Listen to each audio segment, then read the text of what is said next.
And I really can't tell you my mindset other than the fact that I became complacent and I let my guard down. It was Friday. We were on the way to a 3-day weekend. It was 1 o'clock in the afternoon. And we had been trying to get this training done. We'd run a few calls and gotten interrupted. And I wanted to get it finished so we could, because the company was coming, instead of me putting it off until the next week, the company was coming to pick up the cars and I wanted to get it done. And like I said, I became complacent and I am guilty of not practicing what I preach. Stay tuned. Coming up, we share the story of a firefighter who was burned during a vehicle fire training scenario.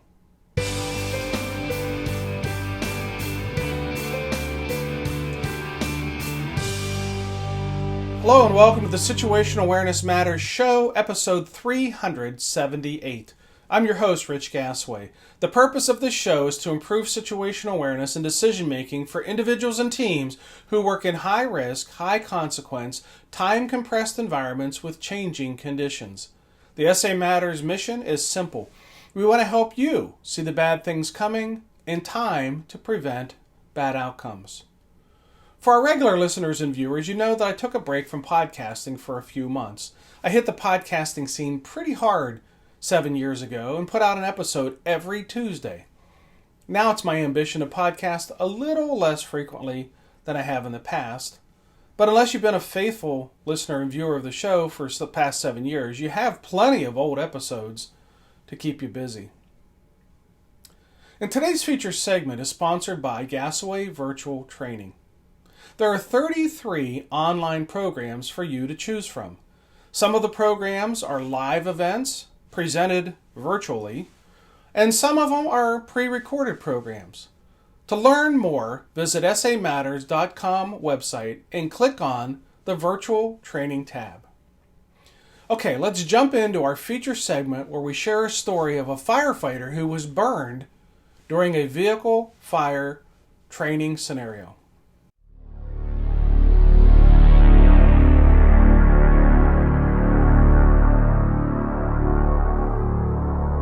Stan Mettinger began his fire service career as a volunteer in Warrenton, Virginia at the age of 13 in 1971. He volunteered there for 28 years and served as the fire chief for 2 years. Stan entered the career fire service in July 1979, working for departments in Prince William County and the Federal Military Base Fire Department until 1999, rising to the rank of captain in both departments. He was an adjunct instructor for the Virginia Department of Fire programs from 1981 through 1999. In 2000, Stan relocated to Florida and joined a volunteer department. In 2002, he re-entered the career service in the city of Brooksville, where he is currently serving as the district chief in charge of operations, training, and fleet. Brooksville has 18 line personnel, a fire chief, a fire inspector, and an administrative assistant. Hey everyone, welcome to the Situational Awareness Matters Show. I'm your host, Rich Gasaway. Today I have as my guest Stan Mettinger, who is currently serving in a fire department in Florida, but we're going to be talking about a training incident where Stan got burned while he was serving on a fire department in Virginia. And I don't want to take the thunder away from the backstory or the current events of Stan's life. So Stan, I'm just going to start by saying welcome to the Situational Awareness Matters Show. I'm glad you reached out to me and agreed to come on and be my guest. Thanks for having me. I appreciate it. Appreciate the opportunity. So let's start with the backstory of how you got introduced to the fire service, what inspired you to become a firefighter, where you got your start, and take us all the way through to where you are today. Well, my dad was, when I was a kid, my dad was a forest ranger for the Virginia Division of Forestry. And he would cart me all over the place with him in the summer, and I would help him paint forestry tools. And I would go to parades with him, and he would dress up as Smokey Bear, and I would dress up as Little Smokey. And we'd ride through the parade. So, and he was also a volunteer firefighter in the town that we lived in. So when I was old enough, at the time, they didn't have all of the restrictions on what you could and couldn't do as a teenager. When I was 13 years old, I joined the Warrenton Volunteer Fire Company in Warrenton, Virginia.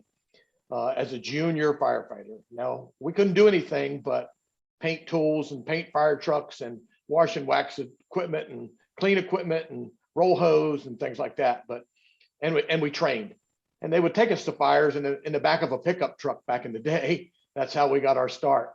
And at 16 years old, I had gone to a bunch of state training in Virginia, and I took a test with my volunteer fire department that included a written, a practical, and it went on and on. And once we passed that test, we were called advanced juniors, and we could ride and fight fire at 16 years old. That's how my career in the volunteer side of the system started. I volunteered in that department from 1971 until 1999, 28 years. I served as a firefighter, a driver, lieutenant, captain, which is a training officer, and a couple of years as a volunteer fire chief there. In 1979, while still being a volunteer in the county I lived in, I went to work for Prince William County Fire Department, or it was Prince William County Fire and Rescue at the time, in Prince William County, Virginia. My first assignment, that was July the 9th, 1979. And my first assignment was in Haymarket, Virginia. And I worked up through the ranks there. That department at the time was a strictly combination department. The volunteers ran at nights and weekends, and the paid guys were on Monday through Friday. When I got hired, 7 to 5, 7 a.m. to 5 p.m. We went home. We didn't work holidays. Volunteers took care of it at night. And in fact, the fire chief told us on the very first day we came to work there, if you want shift work, go somewhere else. This department will never be. So as the years go on, I promoted up through the ranks. I became a driver engineer and then a lieutenant. As a lieutenant, I spent a year in a training academy, a little bit more than a year, doing recruit classes, and I was responsible for volunteer training, coordinating the volunteer training program. Promoted out of the training division to captain. And as a captain, they sent me to a station on the far northern end of the county.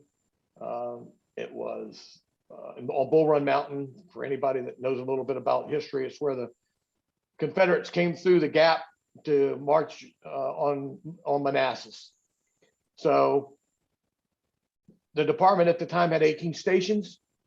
We only staffed the engines. If the volunteers showed up to bring the tankers, that was fine, or a basic ambulance. And we did staff some advanced life support units, but and a couple of ladder trucks, but no special equipment, none of that.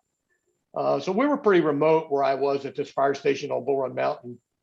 And in 1986, we were in the midst of experimenting, I'll say, with this training and context thing, where you first couple of times you have a training exercise, you pretend what you're doing. You go through the steps you walk through, and then you go back without doing any live training, and you put your boots and stuff on and go from scratch. Put your gear on, get on the apparatus, start the apparatus, and move to the training grounds. So that's what we were doing at this fire station that I worked at that day. We were training on auto fires. I'm going to say it was a combination and a calamity of errors there that went on. The fire station was being renovated. Dan? Yes.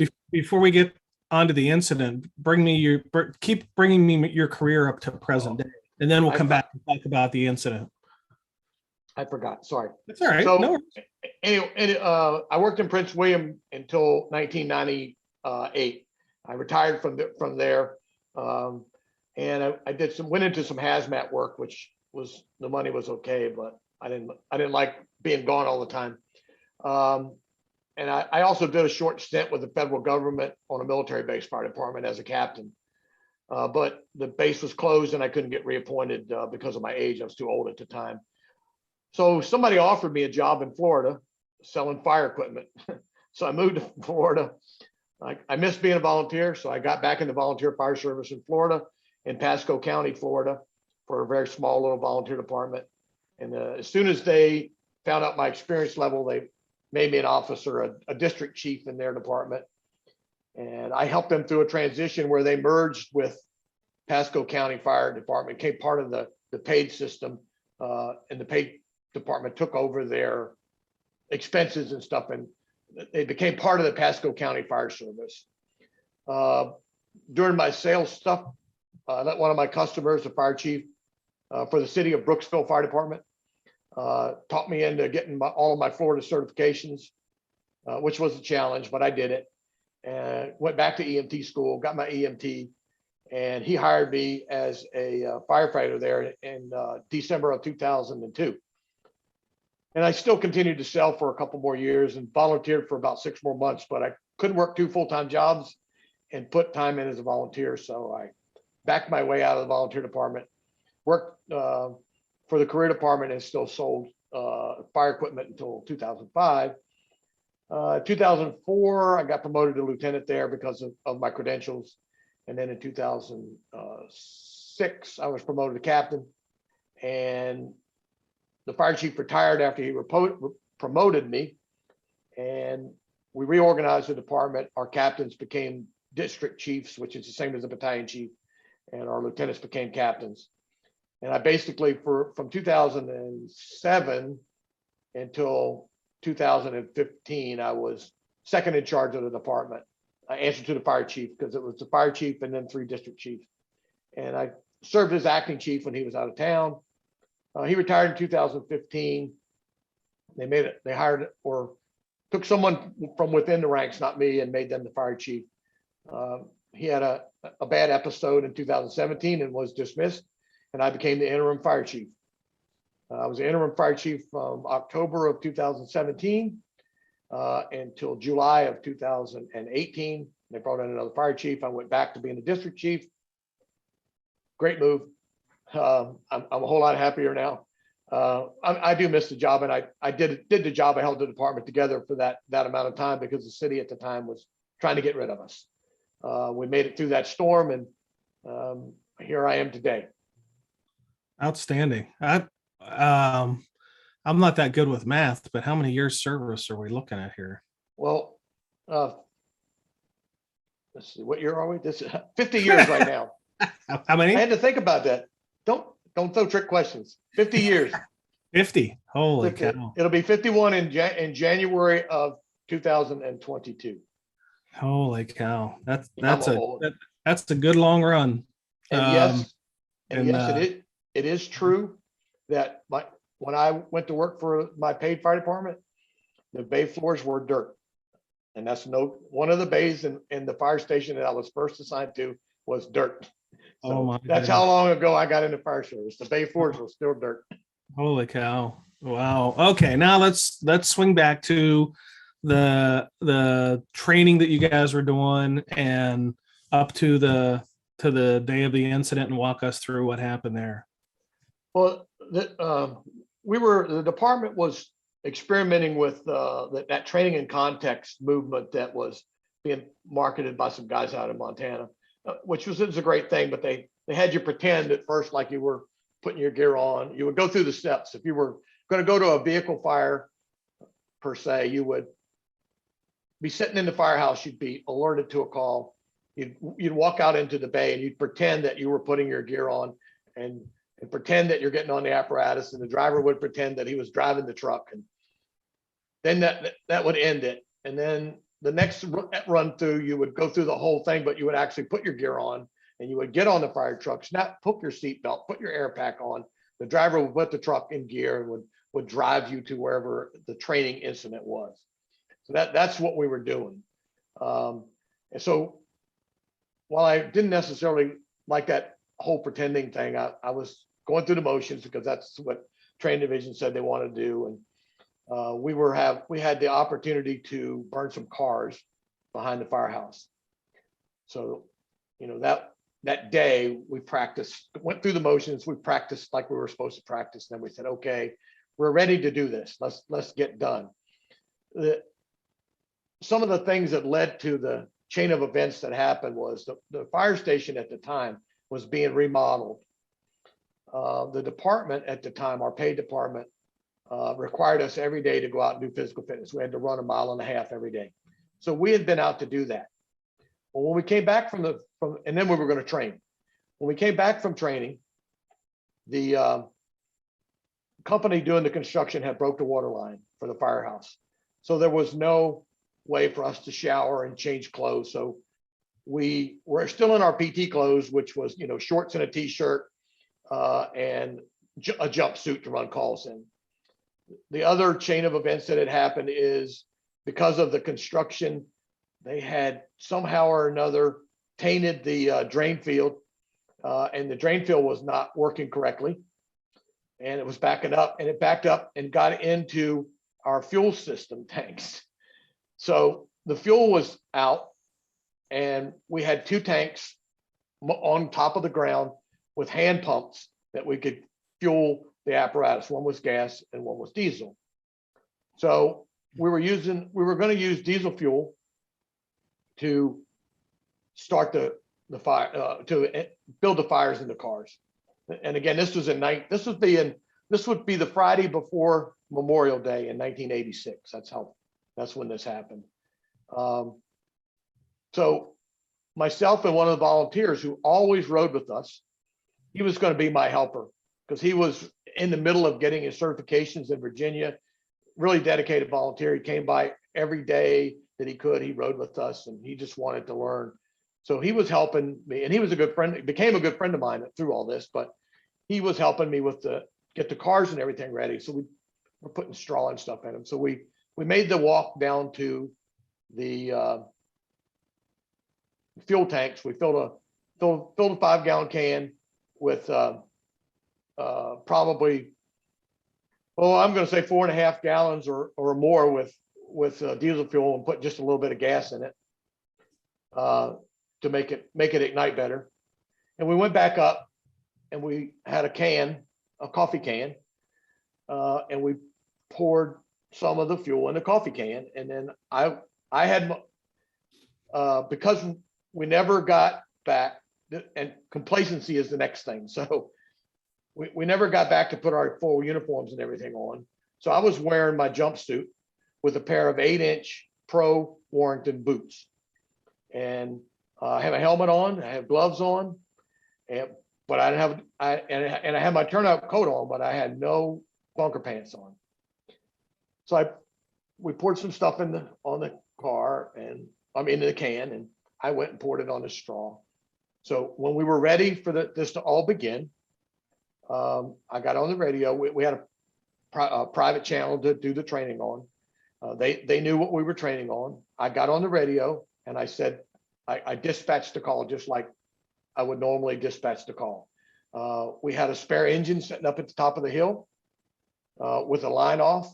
We had a tender, tanker at the time, but tender now, sitting there hooked to that spare engine. So we had 3,000. We had 4,000 gallons of spare water there. The engine that was responding had 1,000.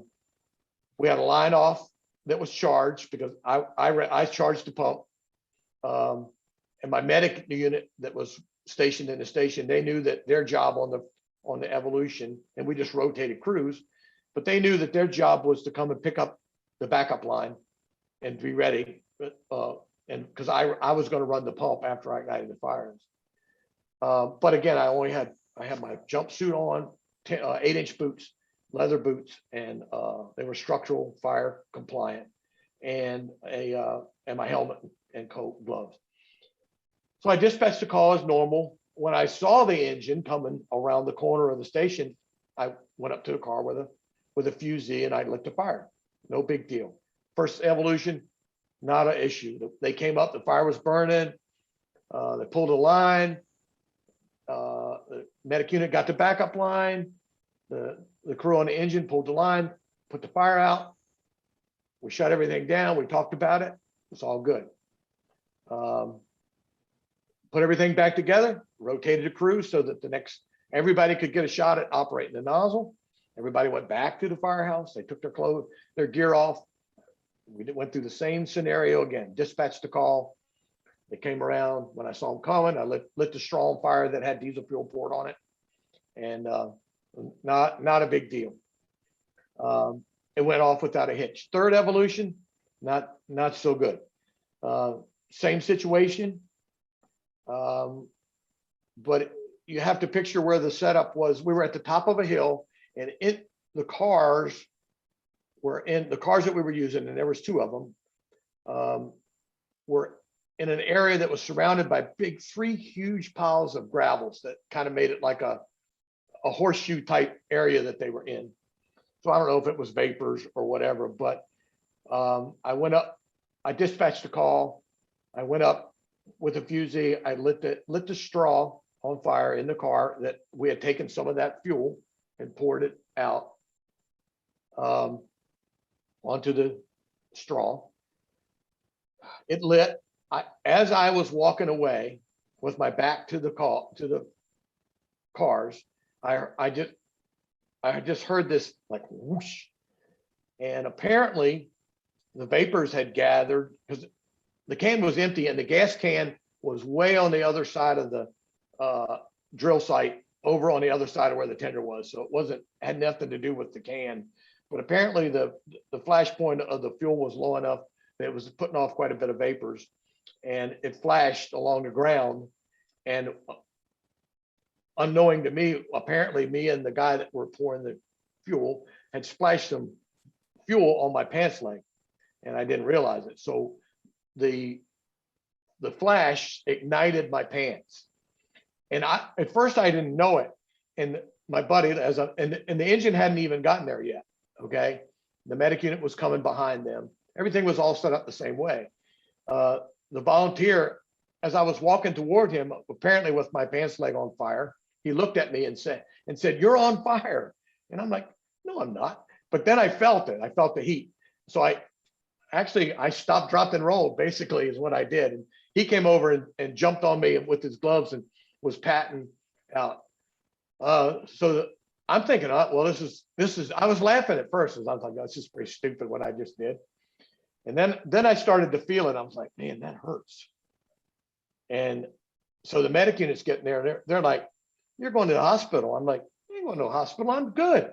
And I looked down at my pants leg, and it was, the pants leg was still there, but it was all charred. And it was from the bottom of the pants leg almost up to the top of my thigh. The pants were blackened and charred to some level.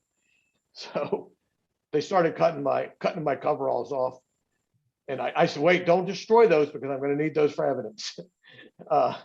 Seriously, because I was joking at the time. I mean, really. But in any case, they started cutting my pants off, and then I began to see how it was. They got a couple 14 gauges in me, which, by the way, they love.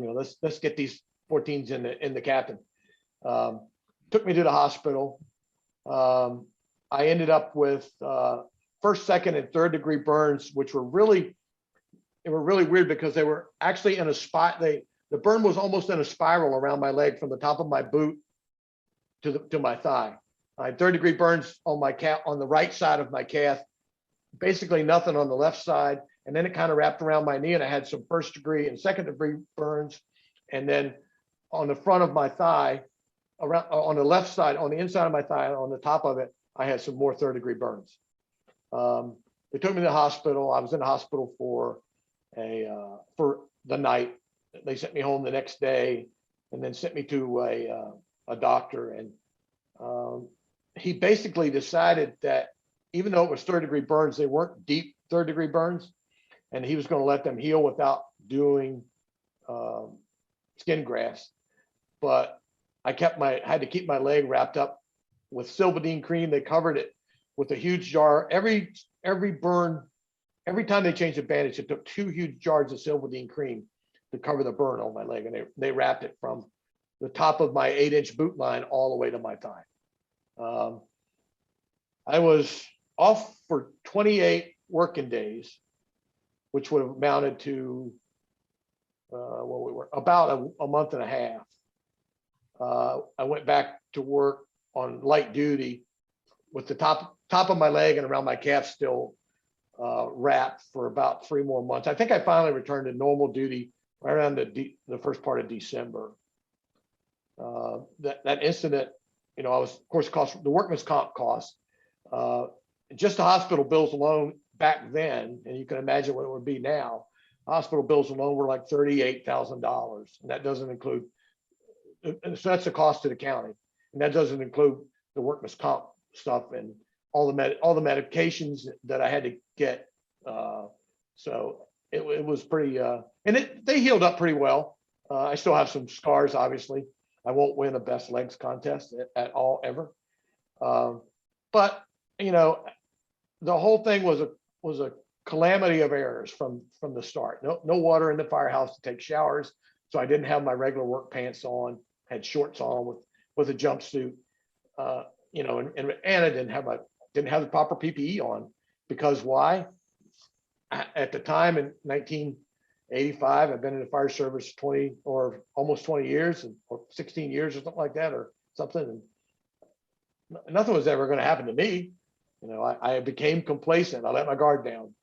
I did exactly the thing that I preach to people, or preach to my guys not to do. Don't ever say it's not going to happen to you. I was frustrated with the day. No water to take a shower. We couldn't cook. We couldn't cook anything. We couldn't wash dishes. You couldn't take a shower. You couldn't even flush the toilets. We had to go across the street to the gas station to go to the bathroom. So, I was a prime example of, it was a comedy of errors, and I was complacent. I let my guard down, and I paid for it. I definitely paid for it. Now, my volunteer buddy, he came to my house every day and changed my dressing. Every day he would come to my house and change my dressing for me. That's how we became so close. And we're still close friends to this very day. I got written up for that, and I should have gotten written up for it. I didn't lose any rank or anything, but I think they knew I paid dearly enough they didn't want to demote me. And out of that, I sat down at my own doing, and I put together for a safety class, and I took pictures of what happened to me. I set the scenario with pictures of a car and and the apparatus there putting the fire out, and every once I would show pictures of my burn. So I basically told the story of my burn to people that we were hiring new or brand new volunteers that they had no clue it was me. And I didn't tell them it was me until the end, that when I finished my story and my slide by saying, I'm going to show you who this guy was, and still in the fire service today. And I put a picture up of myself. And that was my intro to a fire safety class that I put together, that I could have, if I wanted to, I could have made that entire safety class that I put together.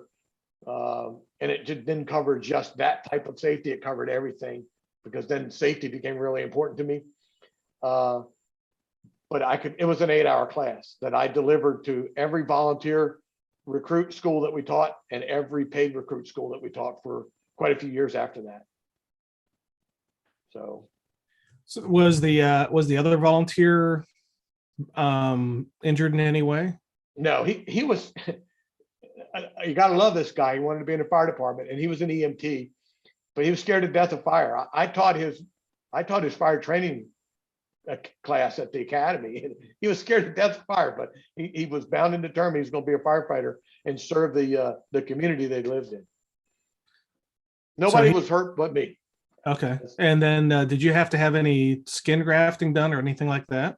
No, the doctor that treated me with my follow-up visit, I went to one hospital in the county I worked at. They transferred me to the hospital in the town that I lived in at my request. And I got a doctor that had some, it just so happened, I guess that's the way things go. Maybe it was meant to be, but the ER doctor that time had a background in dermatology and stuff. And he told me that, he was going to make my leg look like a cake and ice it, and with this magic cream that he was going to use. And that was going to help me keep from having skin grafts. So it healed up all on its own. It was amazing to watch it heal, because as it began to heal, and the way he explained it to me, it would heal from the inside out, and that I would see little white spots show up in the 3rd-degree burn area. I mean, they had to clean it every day, which hurt, obviously. They never brushed it or debrided it with a brush, but they would wipe it, with sterile gauze and saline every day, and then ice me like a cake. But he told me that I would see it start to heal. I'd see little white dots start to show up in the 3rd-degree burn areas. He said the 2nd-degree places are going to heal just like if you blister, you blister your thumb or whatever. And those white spots was skin growing out of where the hair follicles are. And sure enough, And each day you would see them, they get bigger and bigger, and then they just kind of would join together. But for the longest time, and I would say probably even after I went back to full duty, almost a year, probably, I wore I put gauze over my thigh where that was where my worst burn was, because sometimes if I did a lot of walking, my pants would rub the skin raw just because it was so sensitive. Mhm. So And so to this day, do you have any ongoing medical challenges of no. pain, sensitivity, or anything like that? Well, actually my thigh is pretty normal, except for, like I said earlier, I'll never win a pretty legs contest, but there's very little, and it seems to come back more now. It seems to be weird that many years later, but it seems now, but there's not a lot of sensation in my calf, on the right side of my calf. You know, I could hit it with a weed eater, for example, while I was used to when I was outside mowing grass, or a rock fly from the weed, and I wouldn't have known it. I wouldn't know it, but I looked down there, there'd be a place on my leg where something hit me and I couldn't even feel it. But now I can. I mean, so the feeling's coming back, but I don't know. That's because I'm getting older and it's whatever. But so, but no, there's no ongoing. I have nothing. You can still see the line though. Yeah. And my leg doesn't tan very well, obviously, from that, but you can still see the perfect line around the top of where my boot was, the circle where the top of my boot was, because I did have those zipped up, thankfully, I guess, or I probably would have gotten burned probably down inside my boot from my sock or whatever. But and that's probably the other thing. See, I still have my PT socks on, so I had short socks on. I did not have socks coming up out of my boot, so the pants, when they were burning, were right up against my skin. Nothing to protect them. Right. Now, how far was it from where you were doing the training to the fire station? Oh, well, from where they responded from, maybe Well, about 600 feet. I mean, they were in the fire station. They came out of the front of the fire station and drove around and up the hill in the back. So it was, from the time I would say probably from the time they pulled out onto the apron to where we were doing the training was 600, maybe 700 feet. That's it. That's all the distance they had to travel. okay. And the reason I asked that question to set up this next question is, prior to the implementation of this training, had you thought at all about walking that 600 feet and getting your turnout gear? Or were you of the mindset that based on what you were doing, you wouldn't need it? Or you just didn't feel like walking all that way to get it? Where was your mindset toward justifying to yourself that you didn't need your turnout gear? My bunker pants were actually in the cab of the backup engine that the attack line was on. And I really can't tell you my mindset, other than the fact that I became complacent and I let my guard down. It was Friday. We were on the way to a 3-day weekend. It was 1:00 in the afternoon, and we had been trying to get this training done. We'd run a few calls and gotten interrupted, and I wanted to get it finished so we could, because the company was coming, instead of me putting it off until the next week, the company was coming to pick up the cars, and I wanted to get it done. And like I said, I became complacent, and I am guilty of not practicing what I preach. And so what you said from that, you developed a safety class based on your incident. What are some of the tips or lessons that you share with those? Because you said it's an 8-hour class, so obviously, well, and you said you acknowledge you did say you did talk about more about than just this incident, but what are some of the safety tips and best practices you share now that you literally have the scars of this incident? Well, to qualify or to make sure you understand, the class that I did, I opened it with like a 30-minute presentation on a scenario. This can happen to you. And then from that point forward, I talked about PPE, and I talked about fire hose safety. I talked about ladder safety. I talked about driving safety. It covered the whole gambit of safety stuff that a new firefighter needed to know. And then we just took each of those as we continued to teach the recruit class. We touched on safety, the whole balloon picture. And then each class after that, we took what we taught in that class and built on that as part of every class that had some safety component to it before we did it. But I opened with, this can happen to you type story. Let me tell you a story about firefighter safety, and then in the end, I went through the whole thing about how it happened. And I said, and this can happen to you, can happen to anybody in this room, and this firefighter is still active. And then I put my picture up and said, it's me. And I mean, I had my coveralls there and everything. I had the jumpsuit. That was part of the props for the class and everything. So I basically at that point, I was trying to impress upon them that first off, you never let your guard down. And second off, we spend all of that money on a set of PPE for you to wear. We can buy you the best protective clothing in the world, but if you don't wear it, it's not going to protect you. And then you have to wear it properly. And so I guess basically the message that I was trying to get upon, don't be complacent. Don't let your guard down. Don't ever be in the fire service and think it's not going to happen to me, because it could happen to any one of you any day of the week at any point in time in your career. And, hopefully it doesn't not ever happen, because I can tell you right now, and I tell them this in the end, after I tell them who it is, I've broken some bones, I've fallen down and I've hurt myself. I can tell you that that burn that I experienced was the most painful injury that I have ever had in my entire career, including, I tore an ACL, I blew my back out. I've had some other minor burns, just from normal routine stuff, but nothing because I did something stupid. And basically that's what I was stupid that day. I should have just postponed the whole thing based on the fact that we didn't have a good day from the beginning, and what usually starts bad ends bad. And I've learned that over my life. And I told the people, I said, the other thing that you need to remember is, I knew I was hurt bad, but I also knew that it could have been worse.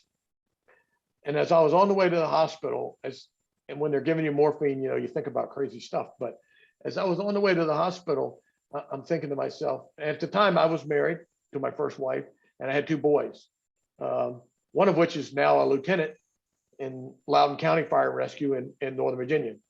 And the other is a teacher in the special needs program. But at the time, they were just young kids. One of them was born actually, one of them wasn't even born yet. So I had one son at the time. He was born in 1983. So he was just over 2 years old. And I thought to myself, man, did I go in his room this morning and give him a kiss on the forehead when I left? Because this could have gone bad and I would have never seen him again. So that's the emotional side of it. Thank you for sharing that. One of the things that I hear sometimes from really experienced firefighters, and at the time that this happened, you had north of 20 and maybe closer to 30 years in, is that the longer you work on the job and do things over and over and over again without any significant consequence, even if you're shortcutting best practices, that something can happen where you become desensitized to the risk of the job. In other words, you get of that belief, if it hasn't happened to me in the first 30 years of all that I've done and all the things I've been involved in, then it's probably not going to happen to me now. I'm smart, I'm experienced, I'm pretty much got it figured out at this point. Was any of that in play for you because you'd been around a while when this happened? Well, yeah, I started, like I said, as a volunteer in 1971. This happened in 1986. So that's 15 years, 15 years. And I don't know so much that it was a frustrating day. And I think because of being frustrated, and I'm not making excuses. I screwed up, and I screwed up bad. You know, I think that it was more of, I just became complacent because I wanted to get done. I just wanted to, it's the Memorial Day weekend. I want to get done. I'm going home at 5 o'clock. We're going to be having picnics all weekend, and we're going to go here, we're going to go there. And I just wanted to be done with that day. And I think because of that, my haste to get things done caused me to take shortcuts that I should not have taken. Again, going back, my pants were right there. It wasn't like I had to, like you said, it wasn't like I had to walk 600 feet to get them. I drove the spare engine up to the training site and put my gear in it. And I had my helmet on, and I had my gloves on, and I had my turnout coat on, but I did not have my bunker pants on. And had I had the bunker pants on, the incident may have still happened, but the outcome would have certainly been different, for sure. Right. So I don't, but I think there is a lot of merit to what you say. I think a lot of people do that. We've come a long way in terms of live fire training. I mean, what I was doing back in 1986 is absolutely not even close to being acceptable in today's world in the fire service, with the live burns, with 1401 and everything like that. So we've come a long way from safety. In fact, I went through that whole course, and I told that story to some of my co-students in class when I took the live fire training instructor class in Florida here to become a live fire training instructor. And we all laughed about it then, and I can sort of laugh about it. I mean, there's still some emotional involved in it, true, but I can still sort of laugh about it now because you were so stupid. I don't mind telling people, hey, that was one of the stupidest days of my life in the fire service. I did stupid things, and when you do stupid things, you are setting yourself up to be hurt, or even worse than that, you're setting yourself up to hurt somebody else. Yeah. Because and I tell everybody now that if you catch people doing stupid things, you need to nip that in the bud as soon as you can, because they're going to get somebody hurt. Two things that get people hurt on the fire ground: being stupid, and people that think they know everything. And I'm one of the most respected guys that I've ever worked for is a captain in Prince William County. He told me once, he says, he said, people that you need in your career in the fire service, and I'll always remember this, is one of the first things he told me when I started to work for him. He said, in your career in the fire service, if you run into folks that say, I don't need to do that training, or I don't need to know that, I've done that before, I know about that, you stay clear of them, because people that tell you they know everything are going to get you hurt in the long run. They're going to hurt somebody. Yeah. So, I mean, lessons learned. That's I would not wish a burn on my worst enemy. Let me pause and try to make a delineation between two concepts based on something you said, because you said that what you did was stupid. Now, when I look at near misses and casualty events, I try to distinguish as to whether the person involved on the sharpest end of that decision and that outcome, were they stupid or were they ignorant? And let me define the difference, and then you can tell me again whether you were stupid or ignorant. Okay. Stupid is, I know what I should do, but I'm going to ignore it and not do what I should do. That's stupid. Ignorant is, I never really thought that something like this could happen. In other words, you weren't even thinking that, vapors could build and ignite, and therefore, you were just ignorant to the fact that the vapors could behave in that sort of way. So, you didn't know what you didn't know. That's ignorance. or were you like, yeah, it could happen, but it's just not going to happen to me today, and that would be stupid? So I'll give you another swing at it, and any answer you say is okay. It's not a right and wrong, but were you that day stupid or ignorant? Do you have a word that goes between those? I it's a combination of both. I mean, maybe I was ignorantly stupid. I think based on your definitions, I think it's a common. It's definitely a combination of both to me. Oh, okay, all right. I never thought about it that way, but that what you say makes sense. And yeah, when I talk to people and they say what they did was stupid, and then I say, well, could you have in any way anticipated that what was going to happen to you was going to happen to you? And when they say, no, I didn't see this coming at all. I mean, it wasn't even on my radar. And then I say, well, that wasn't stupid then. That was ignorance. You just didn't know it. It wasn't even a thought for you to consider the possibility. Now, if somebody considers the possibility and wants to roll the dice and gamble and, shortcut best practices, or as you said, there was a sense of urgency to get it done, well, then, that maybe dances a little bit more toward doing stupid. But I worry that a lot of firefighters, after the fact, what they do looks stupid. But at the moment that they were doing it, it didn't seem stupid. It seemed, based on what they knew of fire behavior and such. And I'm curious, had you done something like this before, or was this what's called a novel event? It was your first time ever putting hay in a vehicle and dousing it with diesel with a touch of gasoline. Had you done something like this before, or was this a novel experience for you? No, it was definitely not a novel experience. I did that. I've done that, or I had done that probably dozens of times, because I was a training officer for my fire department, my volunteer department, as a captain. And in 85, I was probably a captain then there. 85, 86, I was probably still a captain then. But I became chief of my volunteer department after this incident took place, I know for sure. But we burned cars like that all the time at our training grounds in the county I lived at. And we had burned, I taught class, like I said, we didn't have a training academy. Our training academy at the time was being built. So at the time, we didn't have a training academy. We had some fire stations that had burn buildings and burn pads. So we moved our volunteer training around the county to different places. And yeah, we burned cars like that on their burn pads.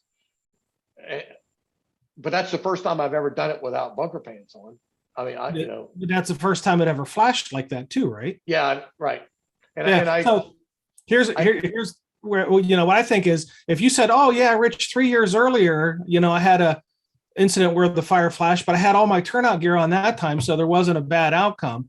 And then you did it this time without your turnout gear on, I'd say that was stupid, because you knew better, because you'd had a similar experience. But when you have a novel type experience like this outcome that you maybe don't anticipate is going to happen, not like in denial that it's going to happen to you, but you just don't see the chemistry or the physics of it turning out the way that it did. Learning really goes up quickly when you have, even if you'd have been in all your turnout gear, Stan, and that flashed like that, you'd still have a heck of a story to tell. You just wouldn't have had the painful lesson that comes from that. I'm sure I'd have probably gotten some kind of burn, but not, with a layer of clothes on, and then the 3 layers of your PPE. Even if we'd have gotten some spiced diesel fuel on the pants, the outer shell, was designed. I think we were using at the time the advanced outer shell was the fabric. And it could have been something else too, but I believe it was advanced.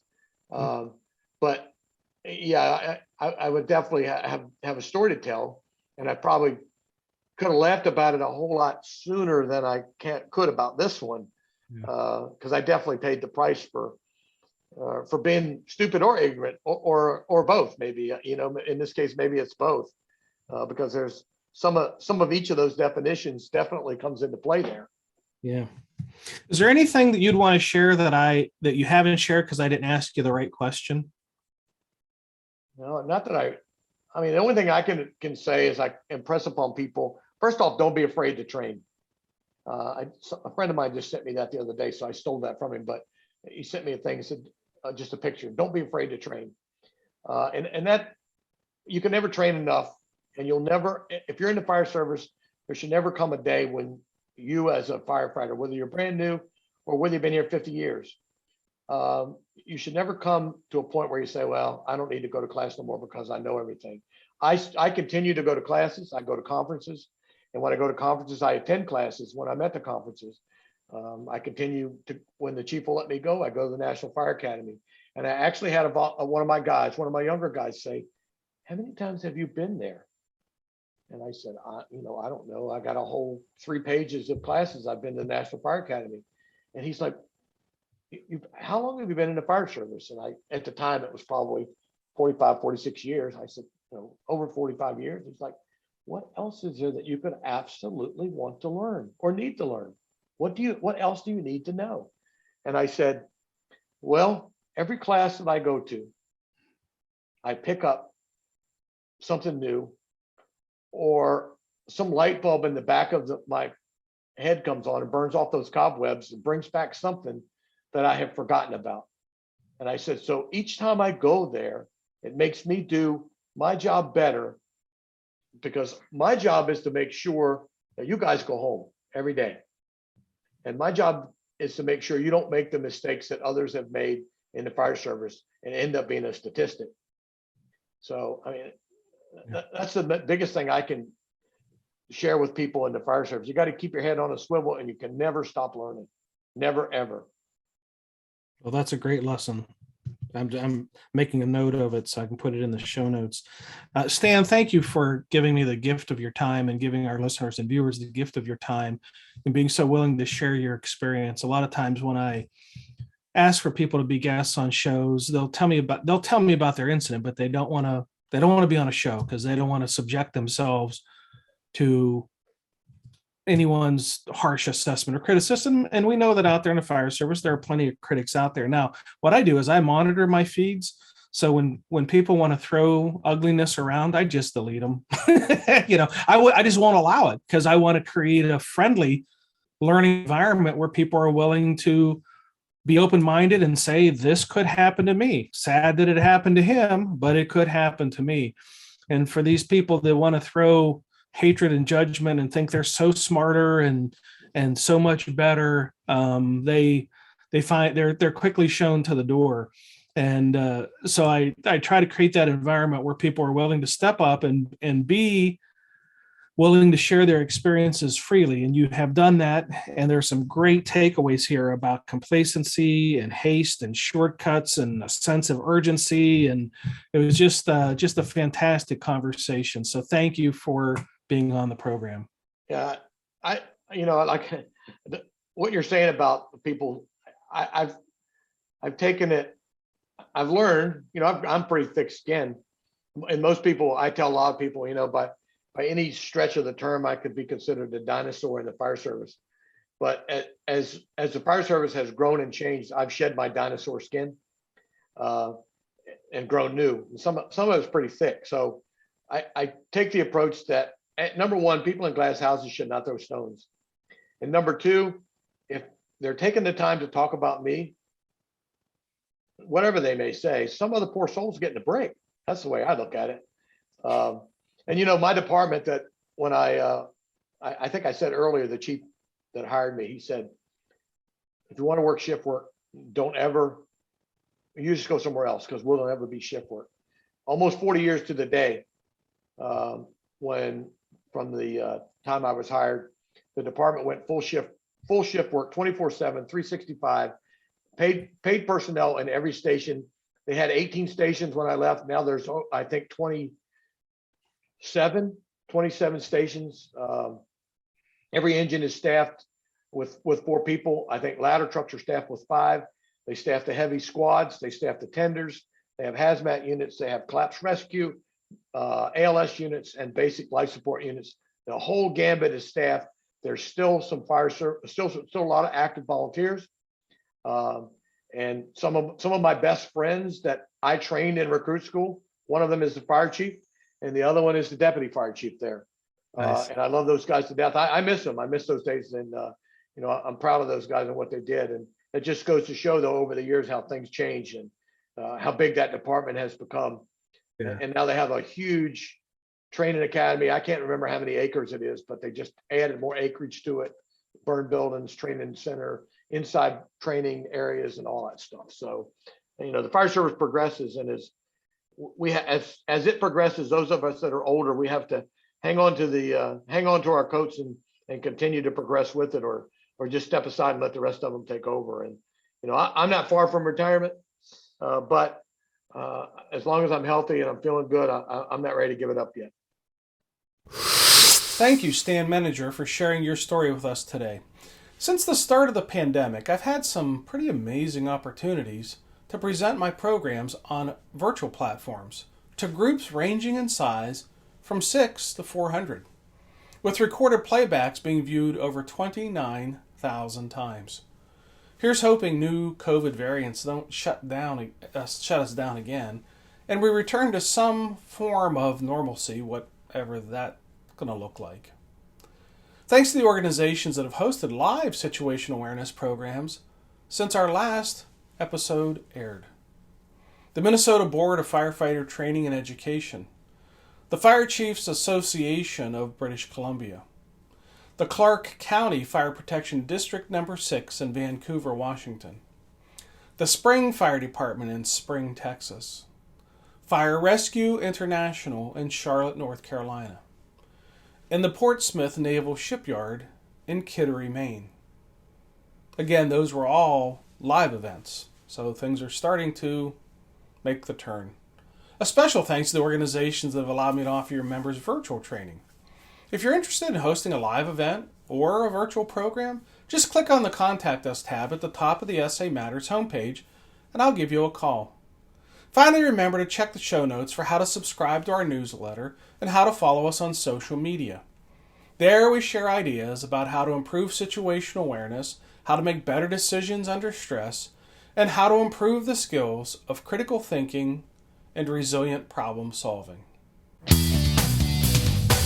Well, that's it. Episode 378 of the Situational Awareness Matters show is complete.